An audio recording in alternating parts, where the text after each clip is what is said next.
Assalamualaikum warahmatullahi wabarakatuh. Kami dari kelompok 5 yang beranggotakan Sophie Sepia dengan NIM 1202040 128, Salsa Aprilia Sabila dengan NIM 1202040 116, dan saya sendiri, Wanda Mudawinah Muhlis dengan NIM 1202040 akan menjelaskan tentang perkembangan fisik, intelektual, bahasa, dan psikososial anak. Perkembangan fisik anak. Perkembangan fisik adalah perubahan-perubahan pada tubuh, otak, kapasitas sensorik, dan keterampilan motorik. Perubahan pada tubuh atau fisik ditandai dengan pertambahan tinggi dan berat badan tubuh, pertumbuhan tulang dan otot, dan kematangan organ seksual dan fungsi reproduksi. Masa kanak-kanak dibagi menjadi 2 periode, yaitu yang pertama, perkembangan fisik masa awal kanak-kanak. Periode ini berlangsung dari umur 2 tahun sampai 6 tahun. Awal masa kanak-kanak merupakan masa pertumbuhan yang relatif seimbang meskipun terdapat perbedaan musim. Bulan Juli sampai pertengahan Desember merupakan saat terbaik untuk meningkatkan berat badan, dan April sampai Agustus untuk peningkatan kondisi tubuh. Yang kedua yaitu perkembangan fisik pada akhir masa kanak-kanak. Periode ini berlangsung dari umur 6 tahun sampai tiba saatnya anak matang secara seksual. Akhir masa kanak-kanak merupakan periode pertumbuhan yang lambat dan relatif seragam sampai mulai terjadi perubahan-perubahan pubertas. Perkembangan intelektual anak. Perkembangan intelektual dikenal juga dengan istilah perkembangan kognitif. Sedangkan intelektual itu sendiri menurut Jean Piaget berasal dari istilah bahasa Inggris yaitu intelek, yang berarti akal budi yang berdasarkan aspek-aspek kognitifnya, khususnya proses berpikir yang lebih tinggi. Sedangkan intelijen atau intelijensi menurut Jean Piaget diartikan sama dengan kecerdasan, yaitu seluruh kemampuan berpikir dan bertindak secara adaptif, termasuk kemampuan mental yang kompleks seperti berpikir, mempertimbangkan, menganalisis, mensintesis, mengevaluasi, dan menyelesaikan persoalan-persoalan. Perkembangan intelektual anak dibagi menjadi 4 tahapan, yaitu yang pertama, tahap sensori motoris. Pada tahap ini dialami pada usia 0 sampai 2 tahun. Anak berada dalam suatu masa pertumbuhan yang ditandai oleh kecenderungan-kecenderungan sensori motoris yang sangat jelas. Contohnya, bayi yang baru lahir sangat bergantung kepada orang dewasa di sekitarnya. Ia sadar akan perubahan di sekitarnya, misalnya perubahan suhu, perasaan ketika ia diangkat dan digendong, sejumlah suara, sinar terang, dan kedekatan tubuh manusia lainnya. Yang kedua adalah tahap praoperasional atau bisa disebut juga intuisi. Pada tahap ini berlangsung pada usia 2-7 tahun. Perkembangan kognitifnya memperlihatkan kecenderungan yang ditandai oleh suara intuitif. Artinya, semua perubahan rasionalnya tidak didukung oleh pemikiran, tetapi oleh unsur perasaan, kecenderungan alamiah, sikap-sikap yang diperoleh dari orang-orang bermakna, dan lingkungan sekitarnya. Pada tahap ini, anak sangat bersifat egosentris, sehingga sering mengalami masalah dalam berinteraksi. Yang ketiga adalah tahap operasional konkret. Pada tahap ini berlangsung antara usia 7-11 tahun. Anak mulai menyesuaikan diri dengan realitas konkret dan sudah mulai berkembang rasa ingin tahunya. Interaksi dengan lingkungan termasuk dengan orang tuanya sudah semakin berkembang dengan baik karena egosentrisnya sudah semakin berkurang. Anak sudah dapat mengamati, menimbang, mengevaluasi, dan menjelaskan pikiran-pikiran orang lain dalam cara-cara yang kurang egosentris dan lebih objektif. Dan yang terakhir adalah tahap operasional formal. Pada tahap ini dialami oleh anak usia 11 tahun ke atas. Pada masa ini, anak telah mampu mewujudkan suatu keseluruhan dalam pekerjaannya yang merupakan hasil dari berpikir logis. Aspek perasaan dan moralnya juga telah berkembang sehingga dapat mendukung penyelesaian tugas-tugasnya. Namun, sebenarnya diam-diam mereka juga mengharapkan perlindungan dari orang tua karena belum sepenuhnya mampu memenuhi kebutuhan dirinya sendiri. Jadi, pada tahap ini ada semacam tarik-menarik antara ingin bebas dan ingin dilindungi. Hubungan intelek dengan tingkah laku.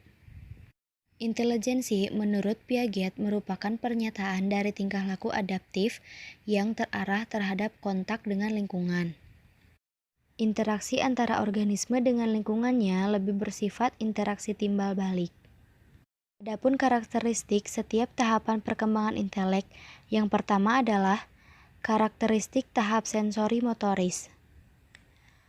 Pada fase pertama, yaitu 0-1 bulan, karakteristiknya adalah individu mampu bereaksi secara refleks, individu mampu bergerak, menggerakkan anggota badan meskipun belum koordinir, dan individu mampu mengakomodasikan berbagai pesan yang diterima dari lingkungannya.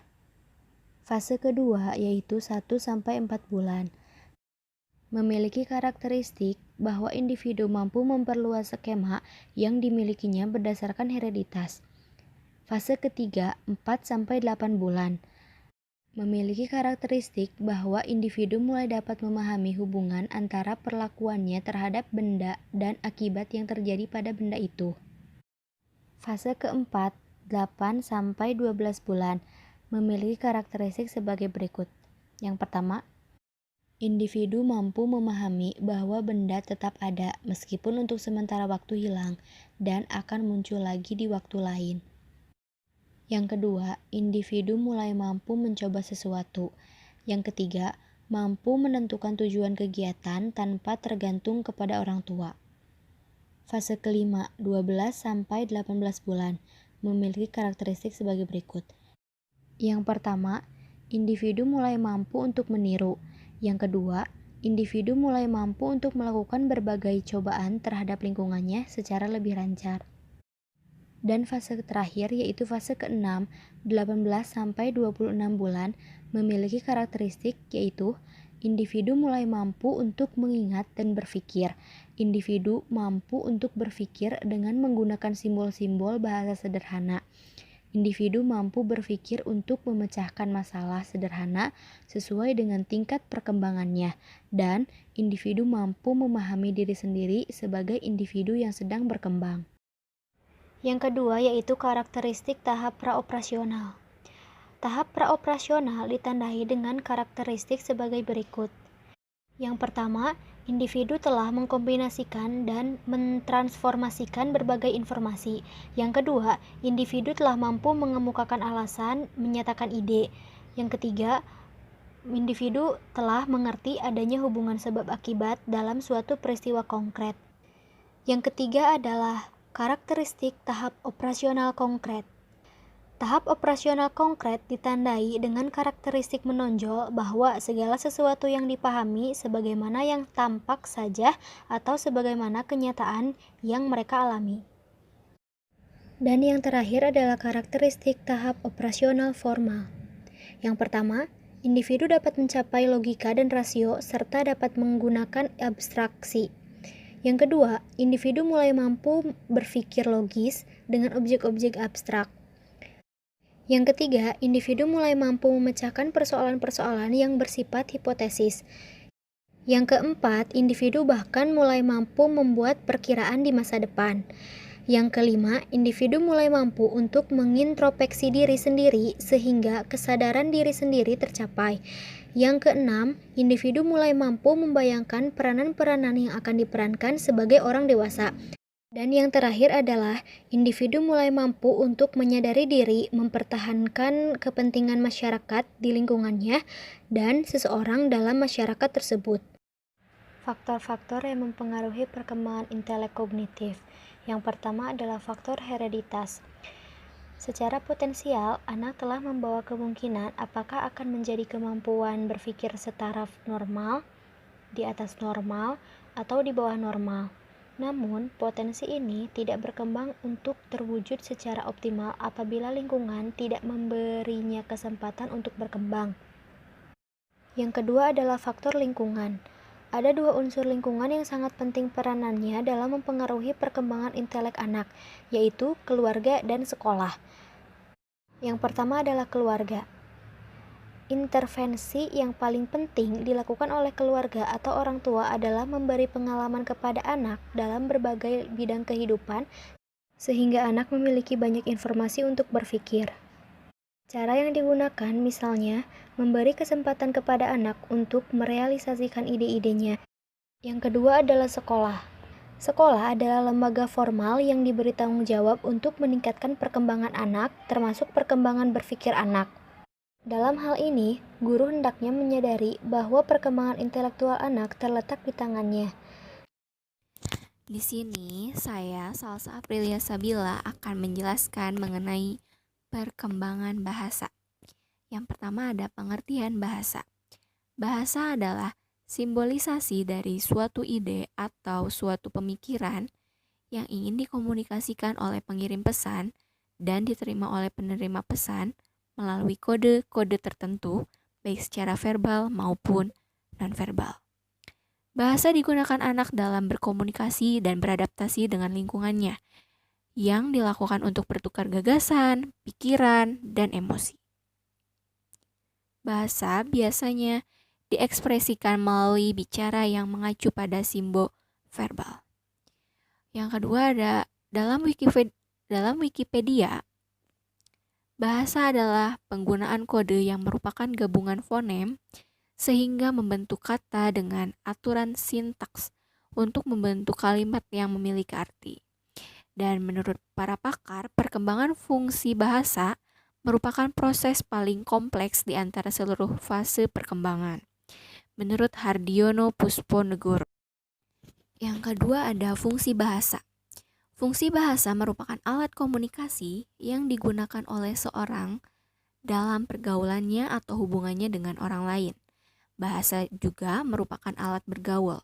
Oleh karena itu, penggunaan bahasa menjadi efektif sejak seorang individu memerlukan berkomunikasi dengan orang lain. Sejak seorang bayi mulai berkomunikasi dengan orang lain, sejak itu pula bahasa diperlukan. Sejalan dengan perkembangan hubungan sosial, maka perkembangan bahasa seorang bayi atau anak dimulai dengan meraban, suara atau bunyi tanpa arti. Diikuti dengan bahasa atau suku kata, dua suku kata, menyusun kalimat sederhana, dan seterusnya melakukan sosialisasi dengan menggunakan bahasa yang kompleks sesuai dengan tingkat perilaku sosial. Dilihat dari perkembangan umur kronologis yang dikaitkan dengan perkembangan kemampuan bahasa individu, tahapan perkembangan bahasa dapat dibedakan dalam tahap-tahap sebagai berikut. Yang pertama ada tahap pralinguistik atau meraban. Umurnya dari 3 bulan sampai 1 tahun. Pada tahap ini, anak mengeluarkan bunyi ujaran dalam bentuk ocehan yang mempunyai fungsi komunikatif.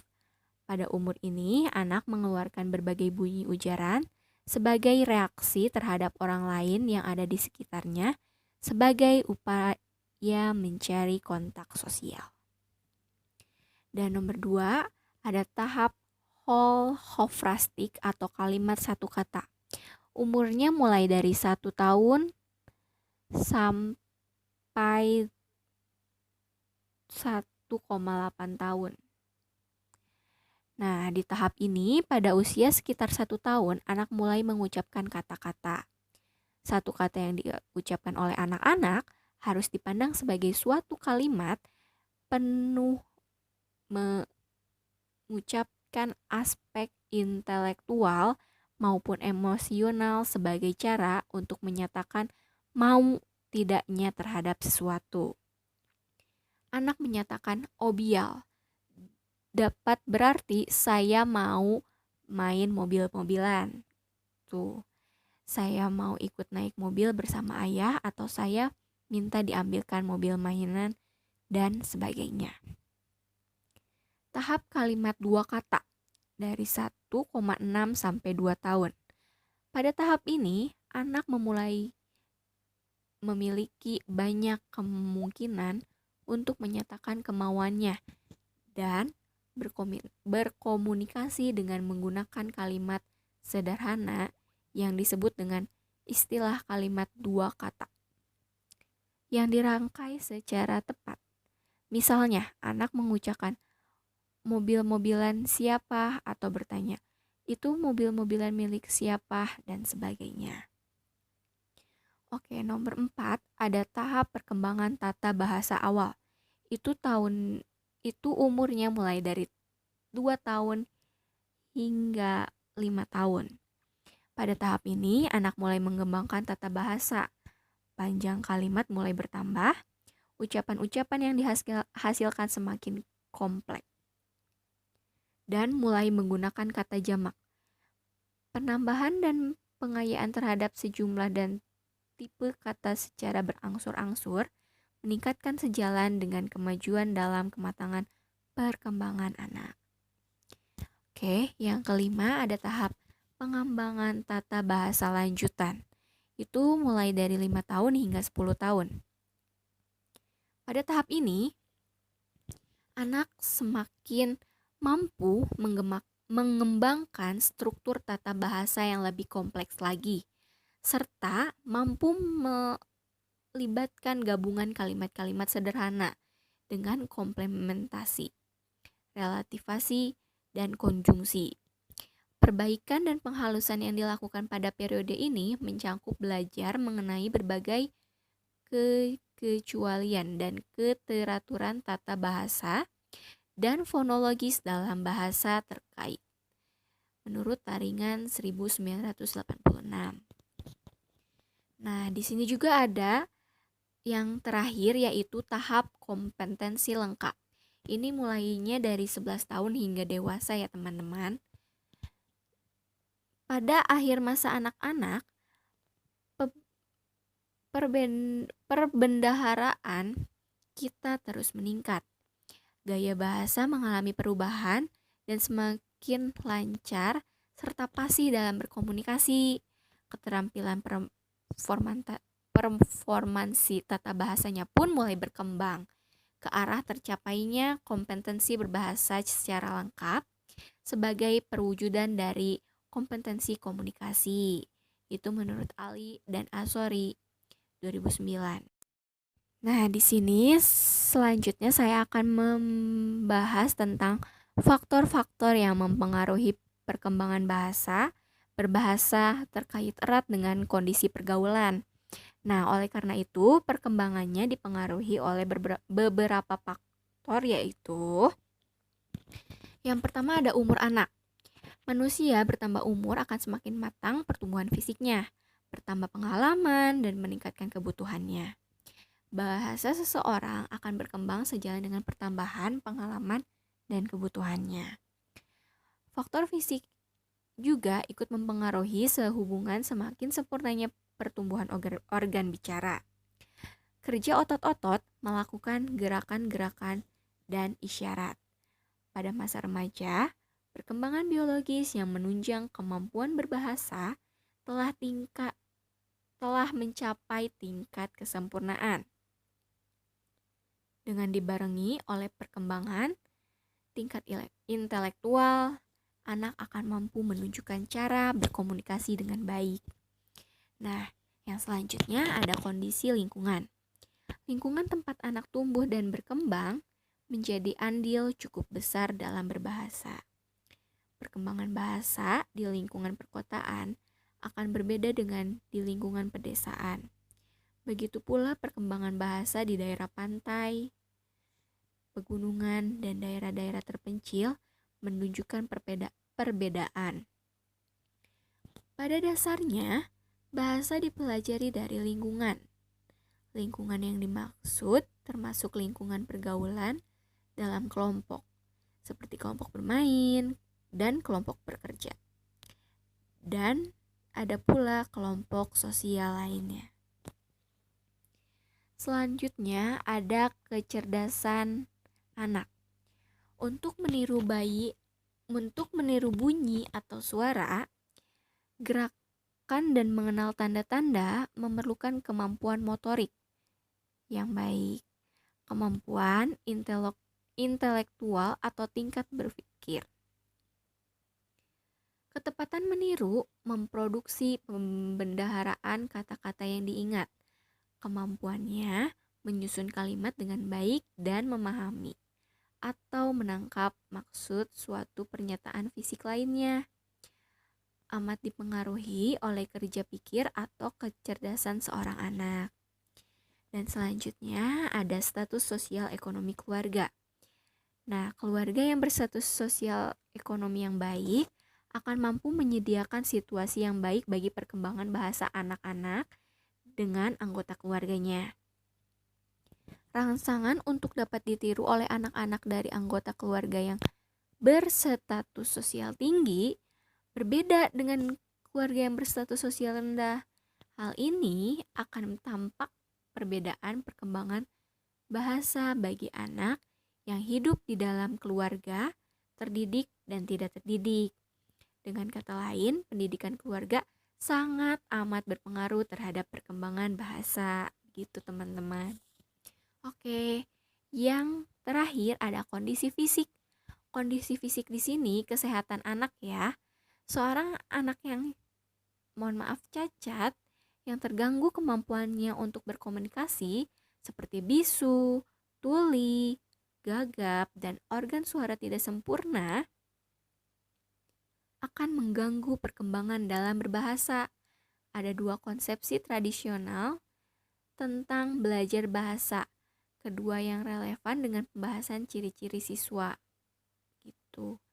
Bahasa anak-anak adalah bahasa yang kedua lebih baik daripada orang dewasa. Nah, dalam belajar berbicara ada 4 hal penting, yaitu yang pertama, kesiapan fisik. Yang kedua, kesiapan mental. Yang ketiga, model yang baik untuk ditiru. Yang keempat, kesempatan untuk berbicara. Dan dalam belajar berbicara pun ada 3 tugas pokok, yaitu membangun kosakata, mengaitkan arti dengan kata, dan belajar mengucapkan kata-kata. Selanjutnya ada seorang anak mengalami keterlambatan bahasa jika yang pertama, tidak mau tersenyum sosial sampai 10 minggu, tidak mengeluarkan suara sebagai jawaban pada usia 3 bulan. Nomor 2, tidak ada perhatian terhadap sekitar sampai usia 8 bulan. Yang ketiga, tidak bicara sampai usia 15 bulan. Dan yang keempat, tidak mengucapkan 3 sampai 4 kata sampai usia 20 bulan. Dan yang kedua ada penyebab gangguan bicara dan bahasa ini antara lain karena sistem saraf pusat atau otak, termasuk kelainan mental, autisme, gangguan perhatian, serta kerusakan otak. Yang kedua, adanya gangguan pendengaran, penglihatan, maupun kelainan organ bicara. Yang ketiga, faktor emosi dan lingkungan, yaitu anak tidak dapat rangsangan yang cukup dari lingkungannya. Dan yang keempat, ada kumulatif faktor di atas. Di sini saya akan menjelaskan tentang psikososial anak. Perkembangan psikososial adalah perkembangan yang berkaitan dengan emosi, motivasi, dan perkembangan pribadi manusia, serta perubahan dalam bagaimana individu berhubungan dengan orang lain. Menurut Erik Erikson, seorang ahli psikologi, dalam bukunya yang berjudul Childhood and Society, ada 5 tahap psikososial anak. Yang pertama, trust versus mistrust. Tahap ini terjadi pada usia si kecil yang baru lahir sampai usia 2 tahun. Menurut Erikson, tahap ini merupakan konflik dasar masa bayi. Jika si kecil mendapatkan kepercayaan dari lingkungannya, maka dalam dirinya akan tumbuh rasa percaya diri. Dan kepercayaan diri itu akan meningkat apabila kebutuhan dan perawatan dirinya terpenuhi, ditambah dengan kasih sayang yang membuatnya nyaman. Namun, apabila yang terjadi adalah sebaliknya, yaitu jika si kecil tidak mendapat kepercayaan dari lingkungan, maka hal itu akan menjadi pengalaman yang kurang menyenangkan, sehingga yang timbul dalam diri si kecil adalah rasa curiga. Yang kedua adalah autonomy versus shame and doubt. Tahapan ini terjadi pada usia 2-3 tahun. Dalam tahap ini, orang tua diharuskan untuk protektif tapi tidak overprotektif. Karena di tahap ini si kecil mulai aktif dan mulai mencapai tingkat kemandirian tertentu. Apabila si kecil mendapat kesempatan serta support untuk melakukan apa yang ia inginkan, maka si kecil akan tumbuh dengan sifat percaya diri dan yakin akan kemampuannya. Tapi ingat, dalam tahap ini, si kecil masih harus dalam pengawasan orang tua. Sebaliknya, jika ibu banyak melarang dan tidak sabar, maka akan timbul perasaan ragu terhadap kemampuan dirinya sendiri. Yang ketiga, inisiatif versus guilt. Tahapan ini terjadi pada usia 4-5 tahun. Di usia ini, si kecil sudah mampu melakukan kegiatan secara mandiri, namun ia sadar bahwa setiap keinginan tidak selalu terwujud. Apabila si kecil diberi kebebasan untuk bereksplorasi, ditambah sang ibu yang selalu sabar menjawab pertanyaan si kecil, maka ia akan tumbuh menjadi anak yang memiliki inisiatif lebih banyak dalam menghadapi masalah. Sebaliknya, apabila si kecil selalu dilarang, dihalangi keinginannya, serta sang ibu selalu menganggap remeh pertanyaan si kecil, maka ia akan tumbuh menjadi anak yang selalu merasa bersalah. Yang keempat, industri versus inferiority. Tahap ini terdiri pada usia 6 tahun hingga usia pra-remaja. Pada tahap ini, si kecil mulai melihat hubungan antara ketekunan dan perasaan senang bila sebuah pekerjaan selesai. Ia mulai sadar bahwa ia harus berjuang. Namun, apabila sang ibu terus menganggapnya anak kecil, maka ia akan tumbuh dengan rasa malas untuk belajar dan mengerjakan tugas. Bahkan yang lebih parah lagi, ia tidak yakin bisa menyelesaikan masalah yang dihadapinya. Yang kelima, identitas versus kebimbangan. Yang terjadi pada usia 12-18. Selama masa remaja, anak akan mengeksplorasi dirinya sendiri untuk mencari identitasnya sendiri, disertai dengan kebimbangan akibat pengaruh lingkungan sekitar. Namun teori Erikson yang satu ini memiliki keterbatasan dan kritik. Teori ini dianggap tidak dapat memberikan gambaran detail tentang pengalaman apa yang perlu dilewati seseorang pada tiap tahapannya, agar sukses mengatasi konflik dan bergerak ke tahapan selanjutnya. Jadi, kesimpulan dari materi yang kelompok kami sampaikan yaitu, pertumbuhan adalah proses bertambahnya jumlah atau ukuran sel dan tidak dapat kembali ke bentuk semula. Dapat diukur dan dapat dinyatakan dengan angka, grafik, dan sebagainya. Sedangkan perkembangan adalah proses menuju tingkatan kedewasaan atau pematangan dan tidak dapat diukur, tetapi hanya dapat dinikmati. Pertumbuhan perkembangan manusia dimulai dari pranatal, masa bayi, masa kanak-kanak, masa remaja, dan masa dewasa. Adapun gejala-gejala yang menggambarkan adanya perkembangan yaitu, yang pertama, aspek fisik, misal bertumbuh tinggi dan berat. Yang kedua, aspek intelek, misal perkembangan kemampuan penalaran. Yang ketiga, aspek sosial, misal senang membantu dan bekerja sama. Yang keempat, aspek bahasa, misal bertambahnya pembendaharaan kata. Sekian dari kelompok kami. Wassalamualaikum warahmatullahi wabarakatuh.